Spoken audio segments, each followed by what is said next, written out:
Bonjour à tous et bienvenue dans ce briefing des marchés du 6 mars 2020. Avant de commencer, je vous laisse prendre connaissance de l'avertissement légal sur les risques.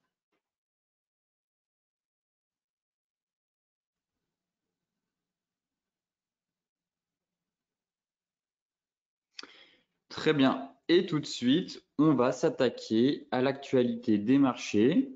Alors, les bourses européennes, elles ont terminé en nette baisse jeudi. Effectivement, on a le regain d'inquiétude quant aux répercussions, comme vous le savez, de l'épidémie de coronavirus sur l'économie mondiale, qui ramène justement les investisseurs vers les classes d'actifs plus sûres, dit les valeurs refuges. L'état d'urgence sanitaire a été déclaré en Californie après l'annonce d'un premier mort dû au coronavirus dans l'État le plus peuplé des États-Unis, portant à 11 le nombre total de décès dans le pays. Ailleurs, 109 nouvelles infections dues au virus ont été confirmées au cours des 24 dernières heures en Allemagne. La Corée du Sud a confirmé, elle, 438 nouveaux cas et les autorités sanitaires chinoises, elles, en ont recensé 139 mercredi. Les investisseurs ont l'air d'être seulement vaguement rassurés, on va dire, par la réactivité des banques centrales, notamment de la Fed, qui a abaissé, comme vous le savez, mardi ses taux de 50 points de base. Dans la foulée, la Banque centrale d'Australie et celle de Malaisie, avec l'autorité monétaire de Hong Kong et la Banque du Canada, ont à leur tour abaissé leur taux directeur. Le marché monétaire évalue maintenant à 90% la probabilité d'une baisse de taux de 10 points de base de la part de la Banque centrale européenne la semaine prochaine. Côté US, Wall Street a plongé jeudi, l'indice Dow Jones abandonnant près de 1000 points alors que la propagation de l'épidémie aux États-Unis et dans le monde alimente des prévisions alarmantes pour l'économie, en particulier dans les secteurs du tourisme et du transport aérien. Effectivement, si l'épidémie semble ralentir en Chine, d'où elle est partie, elle ne cesse en fait de se propager dans le monde et aux États-Unis, comme je vous le disais, où elle a fait 11 morts, et surtout la crainte d'un impact économique puissant ne cesse de grandir.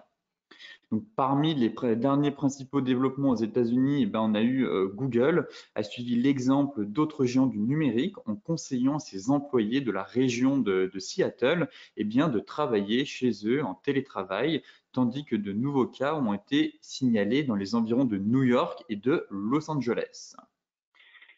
On constate que cette situation, en fait, elle pousse tout simplement les investisseurs à délaisser les actions et à se tourner vers les valeurs refuges comme l'or et les emprunts du Trésor américain dont les rendements reculent.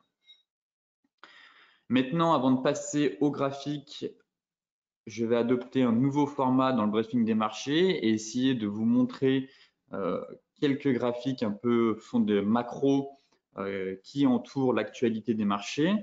Et on va commencer avec justement les perspectives de croissance mondiale. Comme vous pouvez le voir ici, tout simplement, l'économie mondiale est confrontée à un choc rare de double offre et de demande.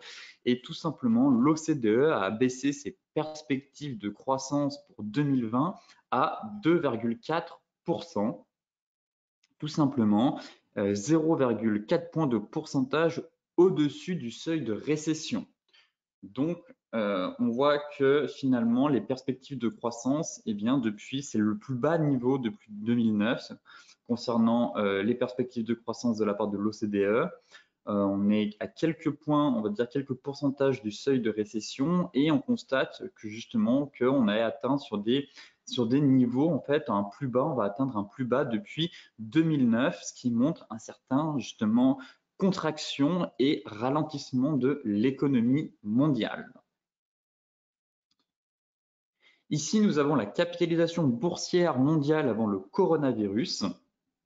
On se situe à peu près en début d'année 2020, fin janvier, début février, et on était environ à 88 000 milliards de dollars de capitalisation mondiale.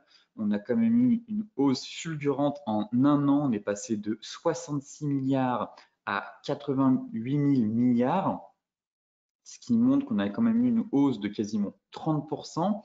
en l'espace de 1 an, à quel point justement les injections de liquidités de la part des banques centrales qui étaient en soutien durant toute l'année 2019, voilà, ont permis au marché de croître et de progresser de manière un peu irrationnelle, on va dire, puisque étant donné qu'on était quand même sur un des cycles les plus longs de l'histoire des marchés financiers, vu qu'on est sur un cycle haussier de plus de 10 ans, eh bien, la capitalisation, elle, a progressé. Comme vous pouvez le voir, elle est passée de 66 000 à 88 000. Donc, une énorme progression en 1 an. Et qu'est-ce qui s'est passé donc juste derrière? Eh bien, nous avons eu le coronavirus et on a perdu, comme le montre ce graphique, en l'espace d'une semaine, on a perdu 8 000 milliards de capitalisation. On est passé de 88 000 à 80 000 milliards. Donc, les marchés en une semaine ont effacé quasiment, eh bien, tout simplement 8 000 milliards de dollars de capitalisation. Ça montre tout simplement à quel point, si vous voulez, l'élastique était tendu, à quel point cette hausse de la capitalisation était à un rythme effréné, on va dire, et à quel point justement, eh bien, les excès, puisqu'on était dans une hausse assez stratosphérique depuis avant l'impact du coronavirus sur les indices, et les excès engendrent des excès tout simplement. Donc on était dans une phase d'euphorie à la hausse sur les indices boursiers, et voilà, en une semaine, on perd 8 000 milliards, ce qui montre à quel point les excès sont corrigés par des excès en bourse. Maintenant, intéressons-nous à la partie graphique et tout de suite, on va commencer avec le CAC 40.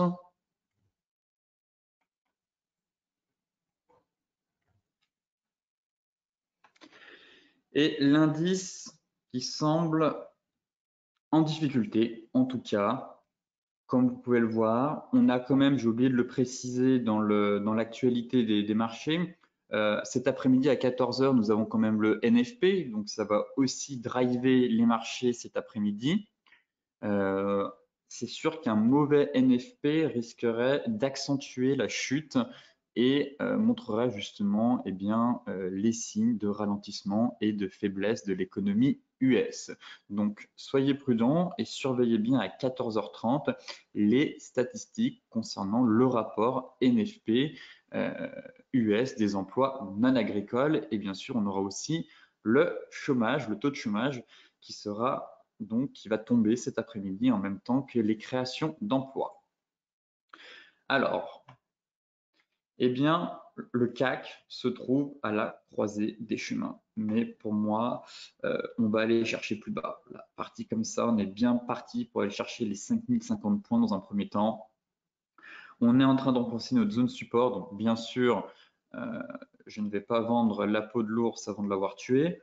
Mais pour le moment, il faudra attendre la clôture, mais pour le moment, voilà, on est en train d'enfoncer clairement le support à 5250.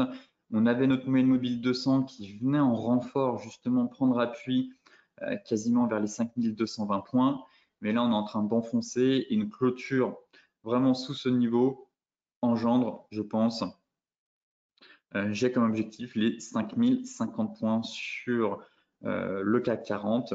Effectivement, on a eu une fin de rebond. Pour moi, le rebond est terminé. Reste à savoir si les US vont avoir la force de retourner ce cycle. Mais parti comme ça, là, c'est direction les 5050 points, en tout cas. Voilà, on a une grosse zone ici qu'on était venu tester. Donc, premier temps, 5050. Et si on est amené à corriger, ce sera les 4930. On pourrait très bien avoir, si on clôture comme ça, un pullback pour confirmer la cassure en direction des 5250 et derrière venir chercher les 5050. Mais force est de constater que le flux est extrêmement baissier, que le rebond, si je me mets en journalier, semble s'être terminé. Le marché a même pas eu la force d'aller chercher les 38,20 de retracement de la dernière vague de hausse, ce qui montre à quel point vraiment la force vendeuse est très puissante. Ici, on gap, qui plus est, et vraiment cette clôture va être importante vu qu'on va être sur une clôture hebdomadaire, mais clairement la dynamique est fortement baissière. Le rebond, en tout cas, semble s'être évaporé. On n'a pas l'impression qu'on a eu de rebond, en tout cas, sur les indices européens comparé aux indices américains, aux indices US, où là, on a plus venu chercher les 50%. Mais force est de constater qu'effectivement, cette cassure ouvrirait la voie, en tout cas, aux 5050 points. Reste à savoir si le marché va justement, comme je vous le disais, effectuer un pullback pour confirmer, vu qu'on est sur une zone mensuelle, un support mensuel. Donc, venir pullbacker le support mensuel pour aller chercher les 5050. Et si on casse, ce sera direction les 4930 points. Donc, on refera le point, bien sûr, en début de semaine prochaine, puisqu'on a eu le NFP en plus. Donc, reste à savoir si les chiffres vont rassurer les marchés ou au contraire enfoncer le clou concernant les indices mondiaux. Concernant le DAX, eh bien, c'est la même chose. En fait, la situation se dégrade. On était sur un pullback, tout simplement. En fait, j'ai l'impression que j'essayais de mettre une zone de consolidation, mais ça ne tient pas. Et à force de constater qu'en hebdomadaire, on est quand même sur un beau pullback. Ici, pullback quasiment de la moyenne mobile 200. Là, ça part. Et on casse l'ancienne ligne de coup de l'ETE à 11 800. Donc là, on est vraiment parti chercher les 11 530. Le prochain gros niveau, pour moi, se situe, ça va être les 11 300. Voilà, ce seuil-là technique qui est juste ici avec cette mèche. Donc cette zone-là, si je me prends, voilà, à surveiller. Là, le top de marché ici, le petit pullback qu'on est venu faire ici et la mèche basse juste là. Voilà, ici, ça va être les prochains. Je pense qu'on va aller chercher les 11 330. Pareil, on peut éventuellement avoir un rebond sur ce niveau de prix, un léger rebond, mais si la dynamique reste telle qu'elle, en tout cas qu'on n'a pas de changement et que les news surtout, parce qu'on a un flux de news sur le coronavirus qui est quand même, on n'a que des mauvaises news, on n'a aucune bonne nouvelle. Certes, on nous dit qu'en Chine, ça semble, en tout cas, être limité, contenu, on va dire, à moyen court terme, même si on constate que tous les jours on a des nouveaux décès, mais l'expansion et la propagation semblent diminuer. Toutefois, en Europe et aux États-Unis, on a tous les jours un flux de mauvaises news sur le coronavirus et ça ne rassure tout simplement pas les marchés. Donc, on est bien parti pour aller chercher les 11 300. Pourquoi pas faire un rebond? Et pareil, si on casse, on ira chercher bien plus bas. Mais là, on est en train de franchir un gros niveau. Voilà, c'était les 11 800 pour moi. Pareil, on va attendre la clôture hebdomadaire. Mais cette cassure, voilà, dans l'ancienne ligne de coup de l'ETE, eh bien, ouvre la voie. Vraiment une correction plus profonde sur l'indice. Et le niveau que je surveille maintenant, c'est les 11 300. 11 300 pour un rebond, un léger rebond à court terme. Je n'envisage pas un rebond extraordinaire, mais on pourrait très bien avoir un petit rebond se mettre en place, mais le flux reste tout de même très baissier et en cas de cassure de ce support, eh bien, le prochain gros niveau de support, ce serait les 10 420. Voilà, c'est cette zone-là surveillée à peu près. Je l'ai mal tracé. Voilà, à peu près ici. Voilà, cette zone qu'on est venu travailler. On s'en approche. Après, c'est vrai que ça fait quasiment 1000 points, mais entre-temps, on a un deuxième niveau un peu plus haut, alternatif ici vers les 10 800. Pour le moment, on n'y est pas, mais voici les niveaux clés à surveiller. En fait, on enfonce sans cesse les supports mensuels. Et tant qu'on n'a pas de rebond, eh bien, tout simplement, il faut aller chercher les prochains niveaux de support. En journalier, pas grand-chose à dire, complètement baissier, ça gape, il y a zéro rebond. Enfin, si on a eu un rebond, mais voilà, ça ressemblait plus à un pullback, tout simplement. Ça ressemblait plus à un beau pullback sur notre canal haussier. Ici, ça part, et c'est sûr que si je reporte l'objectif théorique de ce canal, eh bien, le marché pourrait aller chercher bien plus bas. Pour le moment, voilà, c'est d'aller chercher le plus bas du mois d'août 2019, ici, vers les 10 300, effectivement pour déclencher pareil un petit rebond, mais si on enfonce, eh bien on ira chercher des niveaux de support, des seuils techniques bien plus loin en direction plutôt des 10 800 points.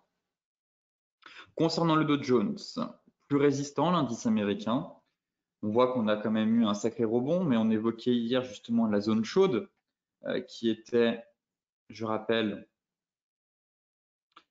notre Kijun qui représente 50% du retracement de la baisse qu'on a eu. On est venu chercher au point près, donc on avait ce point Kijun ici en hebdomadaire. En journalier, on avait notre moyenne mobile 200 qui venait s'aligner en plus à la bande basse du canal et notre Kijun Daily qui venait aussi faire office de renfort. Donc on avait vraiment un gros niveau de prix ici et derrière, voilà, le marché pour le moment a échoué, a complètement retracé les 50%, mais n'a pas réussi à reprendre encore plus d'auteur pour aller chercher les 61,8. Et actuellement, on pourrait aussi avoir une fin de rebond. On a une chute comme cela, boum, rebond, et finalement, ça pourrait repartir à la baisse, étant donné les news mauvaises qu'on a concernant cette épidémie et les perspectives voilà, de nombreuses banques d'analyse qui commencent à revoir leurs perspectives et leurs prévisions de croissance à venir, que ce soit sur l'économie mondiale ou sur les sociétés. Donc, tout ce flux de mauvaises news fait que eh bien, ça ne rassure pas les marchés, que les marchés continuent de céder, on va dire, à la panique et délaissent le marché action pour se tourner vers les actifs refuges. Donc, concernant le Dow Jones, eh bien, voilà un peu le chemin à suivre. Pareil, on va ouvrir en gap. Donc, les gros niveaux à surveiller, ça reste les 25 400 points. Là, on est bien parti pour aller chercher les 25 400. Derrière, ce sera les plus bas d'ici. Les plus bas d'ici en direction voilà, des 24 800 points à peu près. 720, 800, c'est vrai qu'avec la volatilité, voilà, faut élargir ces zones de prix. Et ma foi, si on a une poursuite de la baisse, le prochain gros niveau pour moi à aller chercher, ce sera voilà, cette accumulation ici. Voilà. Ici, on a une belle accumulation, on a un gros niveau vers les 24 120, mais le gros niveau, c'est les 23 540. Et si on casse ce niveau, là, eh bien, il y a un risque tout simplement de bear market, puisqu'on sera quasiment, voilà, vous voyez. Pour passer dans un bear market, si vous voulez, il faut que le marché chute de plus de 20%. Et comme par hasard, ce gros niveau technique, situé juste ici, voilà, correspond aux 20%. C'est pour ça que je dis sous ce seuil, danger, bear market, tout simplement. Voilà, on est, allez, un peu plus de 20, mais ce sera ce seuil qui nous indiquera que l'indice américain US sera tout simplement en bear market.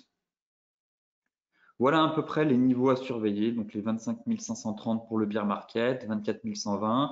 Et là, en cas de correction, je pense qu'on va aller chercher les 25 390.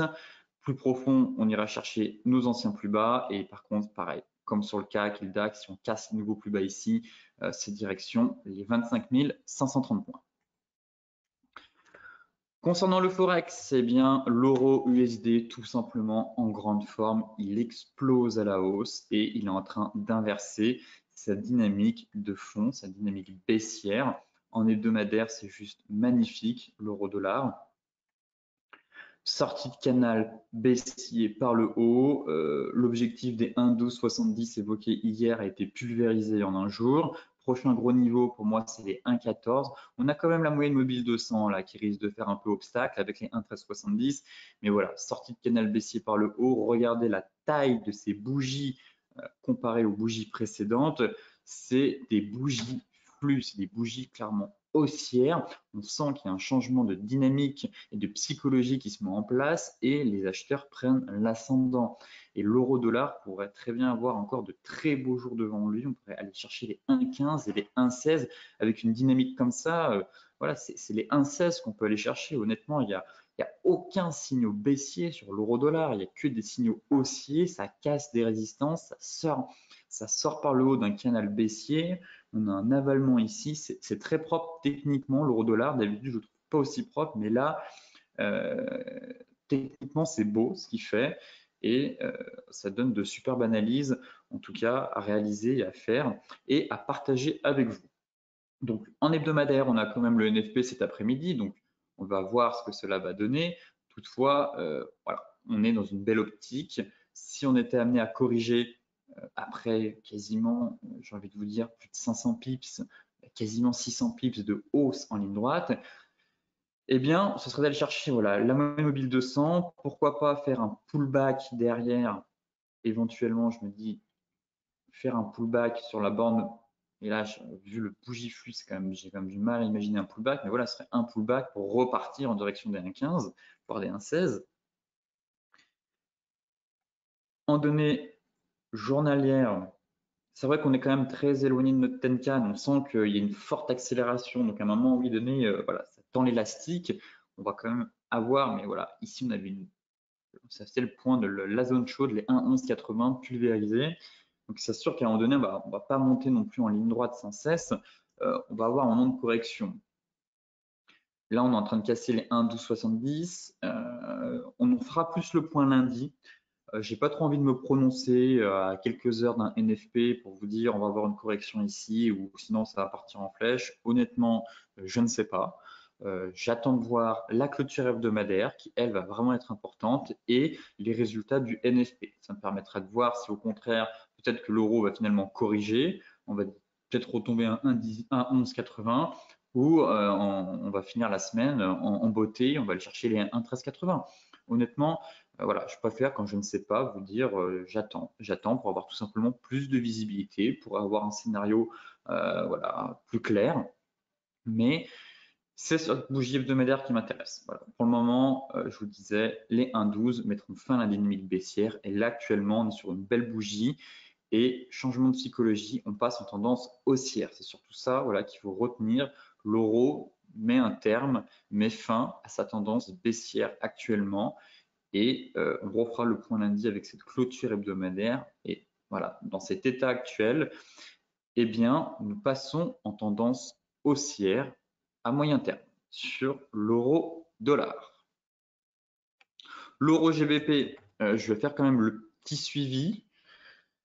Peut-être que certains d'entre vous sont encore dedans et visent tout simplement l'objectif du double bottom, mais on arrive sur notre zone chaude aussi, tout simplement, la zone d'équilibre vers les de notre range hebdomadaire. Ici, moyen coupé à la moyenne mobile 200, comme vous voyez. Donc, c'est une zone chaude, même si l'euro a le vent en poupe actuellement. Voilà, remontez les stops, prenez quelques bénéfices, ne soyez pas trop gourmand sur les objectifs théoriques des figures chartistes, tout simplement parce que ce sont des objectifs théoriques. Il arrive parfois que le marché ne parvienne pas à les atteindre. Toutefois, on a peut-être consolidé et là, on est peut-être en train de déclencher une nouvelle vague. Mais voilà, on est sur un gros niveau technique. Donc, je considère que ceux qui étaient à l'achat sur la borne basse durant juste ici, eh bien, ont quand même pris quelques bénéfices, sont peut-être sortis tout simplement complètement de la position, peut-être ont gardé un reliquat, mais voilà, on pense à remonter ses stops et on essaye de ne pas être trop gourmand, sachant que l'objectif est à 0,8845. Mais le flux reste haussier pour le moment. Je constate que le flux est haussier, que les acheteurs gardent la main.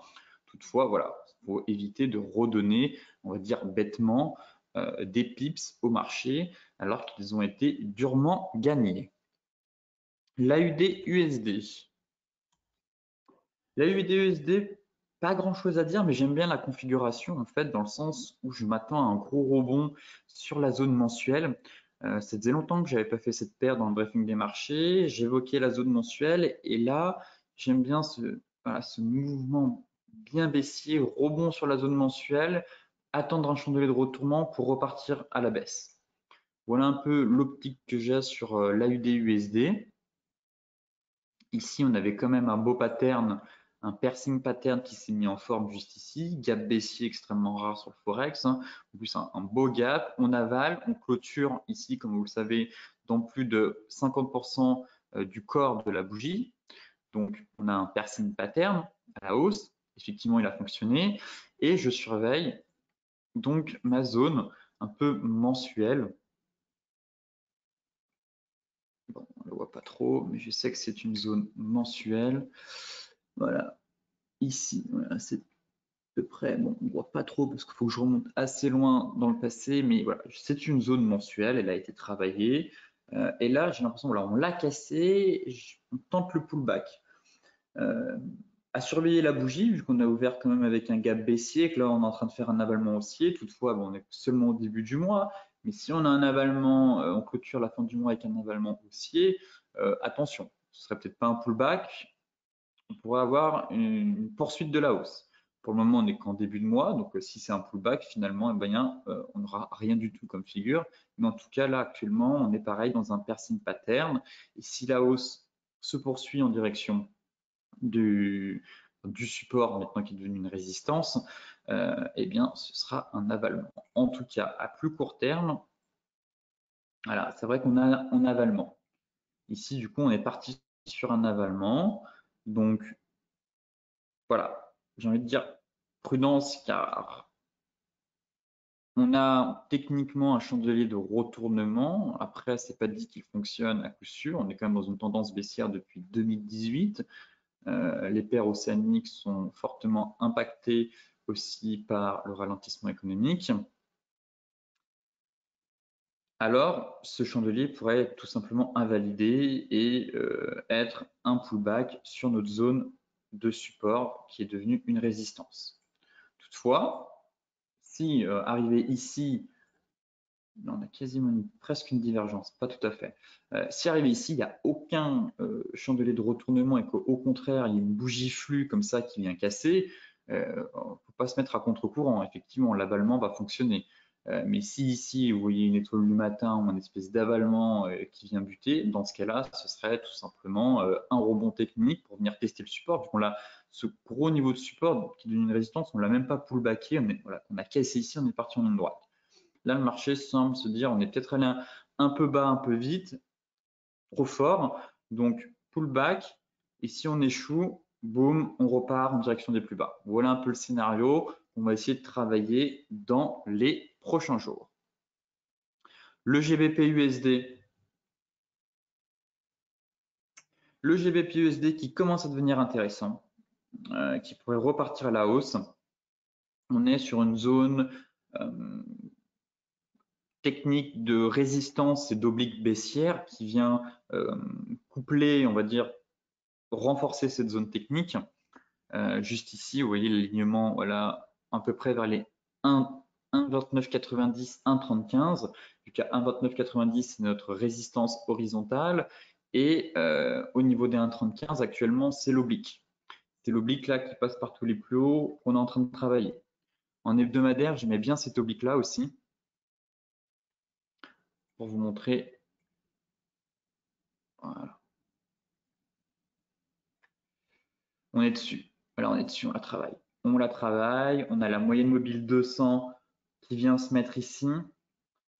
Vous voyez, c'est ça qui est intéressant de voir sur les graphiques, c'est tous ces éléments convergents qu'on essaie de mettre sur plusieurs unités de temps. Une moyenne mobile, bon, d'habitude je ne la mets pas la moyenne mobile avec l'Ishimoku, mais là je la mets pour les indices essentiellement, d'habitude je la retire, mais sur les indices actuellement elle est très pertinente. Mais voilà, on a une moyenne mobile 200, certains n'utilisent pas l'Ishimoku uniquement les moyennes mobiles, donc là voilà une moyenne mobile 200 weekly. Une droite de tendance de long terme, puisque c'en est en 2014 qui passe, qui vient renforcer ce niveau en hebdomadaire. En journalier, on a notre résistance horizontale et notre oblique de court terme qui passe par les plus hauts en journalier à plus court terme. Donc voilà, zone chaude, gros niveau technique. C'est pour ça que ici, voilà, il va se passer quelque chose. À mon avis, j'attends soit une grosse impulsion et ça part en direction des 1,33, soit c'est complètement niveau technique trop dur à franchir. On échoue et direction les 1,27. Sinon, entre les deux, neutre. Voilà, voilà ma prévision actuellement sur le GBP face, enfin du moins la livre sterling face au dollar. Voilà, zone neutre, explosion de direction des 1,3315 si on franchit ce niveau, et un échec, c'est direction les 1,27, et si on casse, les 1,25. Voilà à peu près à quoi il faut s'attendre sur cette paire. Enfin, pour terminer le Forex, l'USD face au yen japonais, eh bien, retour sur les plus bas. Retour sur les plus bas. Je vais un peu supprimer des éléments du graphique. Tac, tac. C'est vrai que l'USD face au yen, c'est un véritable plongeon depuis les 112. Là, actuellement, on est quand même, pour vendre, ça me semble un peu compliqué. On arrive sur une zone, tout simplement. Donc pareil, si certains d'entre vous étaient vendeurs, eh bien, on remonte ses stops, on prend quelques bénéfices puisqu'on arrive dans une zone chaude. Ici, on est quand même très loin de la Tenkan, on est passé de 112 à 105 en seulement quelques séances. Donc là, actuellement, le marché, pareil, pourrait marquer une pause, temporiser à un moment donné. Je me mets en hebdomadaire. Voilà. On arrive, allez, à surexcès, on pourrait aller chercher les 104, 104,60 sur excès. Voilà, cette zone-là. Mais comme je vous le disais, voilà, ici, elle est là, notre zone. Vous voyez? Là, on est sur une zone chaude. Pareil, ceux qui étaient vendeurs, prise de bénéfices, on s'allège, on pourrait avoir un rebond. Effectivement, un rebond sur cette zone, léger rebond, mais si les indices continuent de plonger, le yen va se renforcer, donc petit rebond éventuellement, voilà, avant de... Et là, si on casse ce niveau, par contre, on peut aller chercher très très loin. On peut aller chercher les 100 facile. En plus, ce qu'on avait ici, je vais quand même supprimer ça.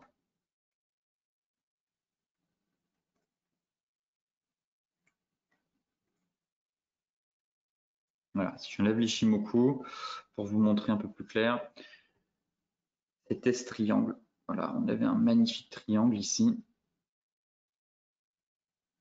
Fausse sortie, et là on essaie de... Là ça casse en fait, on a un énorme triangle qui était actuellement en place sur l'USD JPY face au yen japonais, qui n'a clairement pas été invalidé ce triangle. On a fait certes un peu de l'excès ici,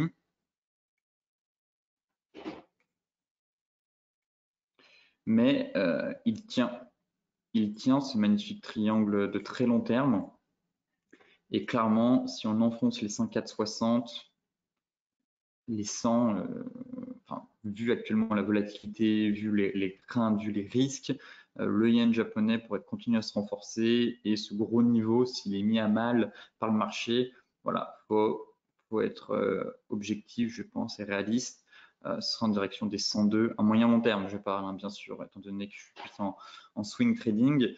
Ma prévision de moyen, on va dire, à horizon 4-5 mois, ce serait d'aller chercher les 100, voire les 100, les 101 à peu près. Mais là, on est sur une zone chaude. Donc attention, c'est un point dur. Si rebond il y a, c'est ici. Voilà, sur notre support mensuel. On pourrait encore aller chercher sur Excel les 104,60. Mais ici, voilà, petit rebond pourrait se mettre en place, revenir chercher les 106. Et si derrière le flux reste baissier, on casse, on va chercher les 100, qui représentent en plus un niveau psychologique de prix. Concernant le gold, ça va être assez rapide. Vous voyez, finalement invalidé, clairement, ce dark cloud cover, puisque ça représentait tout simplement la panique des investisseurs pour couvrir leurs pertes, comme je vous l'évoquais hier sur le marché, couvrir leurs pertes et répondre aux appels de marge. Donc là, il est complètement invalidé, ce dark cloud cover. On va aller chercher les 1700. C'est bien parti pour, et puis on va aller terminer, on va aller chercher les 1800 qui reste aussi mon objectif final, on va dire. Mais pour le moment, c'est haussier. Tout simplement, ça consolide pas, c'est haussier, direction les 1007, on est quasiment au retour sur les plus hauts. Donc, bon, si ça cale ici, effectivement, pour avoir un range que j'avais mis comme ça, mais là on est en train de sortir par le haut en tout cas, donc on va attendre la clôture. Mais c'est haussier, c'est tout simplement haussier. Il n'y a aucune raison de vendre l'or actuellement, si ce n'est plutôt d'essayer de trouver des replis, des zones clés, des zones de polarité, des supports, là où ça peut caler, là où ça peut respirer pour essayer de se positionner. Voilà, ici, on était venu chercher pile poil les 1560. Hein. Cette zone, je ne l'ai absolument pas modifiée. C'est une zone de polarité. C'était une résistance devenue support à moyen long terme. Mais voilà, c'est limite, j'ai envie de dire presque, acheter sur repli parce que l'or va continuer son ascension, quoi qu'il en soit. Et voilà, direction les 1800. Pour le moment, pas grand-chose à dire, on ne consolide pas. Là. On a atteint tous les objectifs théoriques de la sortie du triangle. Ça repart de plus belle. Bon, certains attendront peut-être un petit repli pour se repositionner, mais c'est haussier. Voilà, force est de constater que pour le moment, on ne met pas à contre-courant de l'or. C'est haussier et ça va le rester encore un bon bout de temps. Et à mon avis, on pourrait même aller plus haut que les 1800 $ vu le contexte actuel. Donc, pour le moment, pas grand-chose à dire sur l'or, si ce n'est qu'il a encore de très beaux jours devant lui. Le Brent, plus intéressant, qui invalide tout simplement son avalement haussier, malgré la réunion de l'OPEP qui était prévue hier et aujourd'hui. Nous allons avoir un communiqué. Toutefois, de ce que je sais actuellement, eh bien, les ministres de l'énergie de l'OPEP se sont entendus à Vienne hier sur une nouvelle réduction de la production de pétrole, à savoir environ, il me semble, 1,5 million de barils par jour au deuxième trimestre 2020, pour essayer d'enrayer la baisse des cours due à l'épidémie de coronavirus. Mais toutefois, c'est à condition que la Russie donne son accord. Et jusqu'à présent, la Russie indiquait qu'elle soutiendrait une expansion plutôt que des réductions de production plus importantes. Et de ce fait, pour le moment, eh bien, le pétrole perd 4% et on est sur le swing move. Là, j'ai l'impression on va aller les chercher, les 42, étant donné que si les marchés continuent à baisser, on est voilà, pullback tout simplement sur notre oblique de très long terme. Derrière, ça repart, l'avalement ne tient pas. Même si on va voir un communiqué, honnêtement, si les réductions ne suffisent pas, voilà, si on a une réduction des productions, une réduction de la production des barils, mais que c'est insuffisant et que ça déçoit le marché, le pétrole va plonger, tout simplement. L'énergie, le transport, actuellement, l'énergie est en difficulté. C'est un des secteurs qui souffre le plus du coronavirus. Le pétrole, à part des petits rebonds, honnêtement, le flux est baissier. Je suis à moyen long terme, en tout cas, je suis baissier sur le pétrole. Là-dessus, il n'y a pas de doute. J'essaye de trouver des rebonds de court terme, on va dire, mais à moyen long terme, je suis complètement baissier sur le pétrole. Et aller chercher pour moi, allez, voilà, les 41,5 me semble un objectif tout à fait envisageable. La sortie du range, tout simplement, sortie du range 41,5 ou le swing move.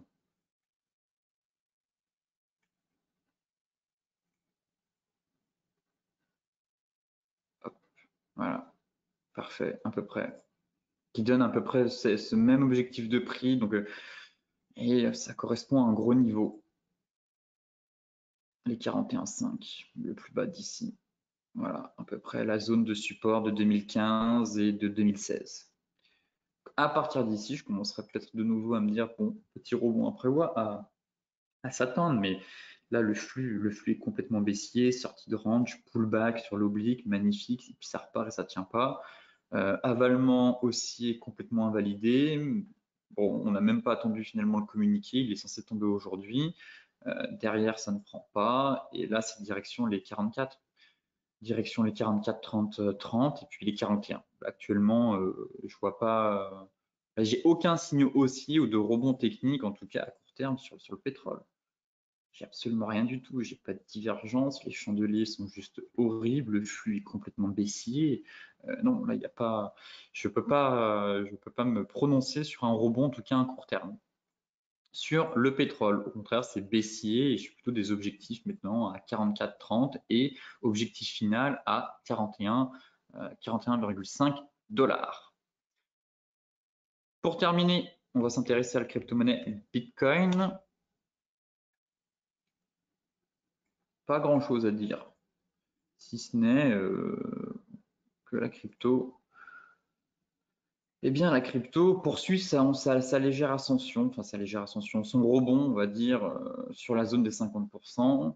Neutre sur la crypto, pareil, j'ai pas envie de me prononcer, de faire un scénario haussier ou baissier pour le moment, même si ça semble être une vague de correction pour repartir à la hausse, donc un peu plus haussier, je suis un peu plus haussier que baissier à moyen terme, court terme, mais ce qui me dérange, c'est la zone de polarité, tout simplement. C'est sûr que si on repasse au-dessus, oui, là je me dirais qu'on a eu voilà, cette vague-là. Là, une belle vague. Je peux comprendre que le marché ait eu besoin de corriger après 60% de hausse en ligne droite en l'espace de 2 mois, ce qui est quand même assez voilà, correct et même très bon. Corriger de 50% pour repartir, oui, c'est en analyse technique, effectivement, c'est une vague de correction et on repart pour aller chercher tout simplement un nouveau sommet dans ce cas-là, si on suit cette logique. Mais ce qui me dérange, c'est la zone de polarité. Voilà, tout simplement. Là, c'est un gros niveau et le fait qu'on soit repassé en dessous, ça, j'aime pas. Mais si c'est une vague un peu de correction pour repartir à la hausse, dans ce cas-là, oui, ça invalide un peu ce biais que j'ai qui me rassure pas trop sur le Bitcoin, à savoir la zone de polarité qui a été franchie. Mais si on repasse au-dessus, dans ce cas-là, oui, ce serait d'aller chercher les 10 900. Mais par contre, si c'est une correction en ABC, ce serait vague A. Non, pardon, autant pour moi. On a la vague haussière impulsive. A, B, on échoue sur la zone de polarité. C. Voilà. A, B, C. Tout simplement. Vague de hausse, correction A, rebond B.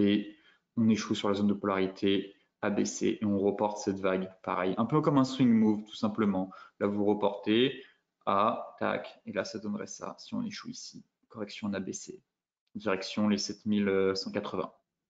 Voilà pourquoi j'ai besoin qu'on casse, tout simplement, pour me dire c'est une nouvelle vague qui part et invalider l'ABC. Voilà un peu le scénario, pour ça que je suis neutre en fait sur le Bitcoin, même si on a un flux aussi et que je reste neutre, c'est que pour invalider mon ABC, il faudrait qu'on repasse au-dessus de 9006. Et là, je me dirais oui, on a une nouvelle vague qui est en train de se mettre en place. Si là, je vois changer de retournement ici et que ça commence à repartir, on sera sur un mouvement en ABC. Voilà à peu près le scénario à prévoir sur le Bitcoin, en tout cas dans les prochains jours. On fera le point, mais pour le moment, neutre, honnêtement neutre, et je préfère ne pas me prononcer quand je ne sais pas, que vous faire des analyses un peu en mode casino, tout simplement.